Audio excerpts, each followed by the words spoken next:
The vision that Isaiah son of Amos saw concerning Judah and Jerusalem. In the last days, the mountain of the Lord's house will be established at the top of the mountains and will be raised above the hills.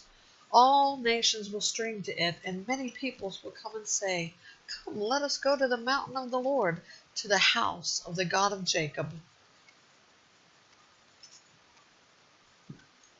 He will teach us about his ways, so that we may walk in his paths." For instruction will go out of Zion, and the word of the Lord from Jerusalem. He will settle disputes among the nations, and provide arbitration for many peoples. They will turn their swords into plows, and their spears into pruning knives. Nations will not take up the sword against other nations, and they will never again train for war.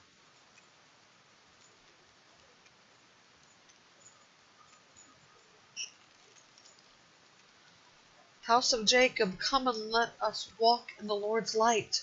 For you have abandoned your people, the house of Jacob, because they are full of divination from the east, and of fortune-tellers like the Philistines. They are in league with foreigners. Their land is full of silver and gold, and there is no limit to their treasures. Their land is full of horses, and there is no limit to their chariots. Their land is full of idols. They bow down to the work of their hands, to what their fingers have made. So humanity is brought low, and man is humbled. Do not forgive them. Go into the rocks and hide in the dust from the terror of the Lord and from his majestic splendor. Human pride will be humbled, and the loftiness of men will be brought low. The Lord alone will be exalted on that day.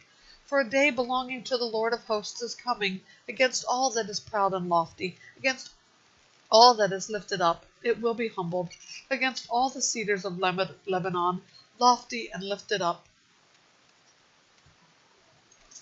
against all the oaks of Bashan, against all the high mountains, against all the lofty hills, against every high tower, against every fortified wall, against every ship of Tarshish, and against every splendid sea vessel.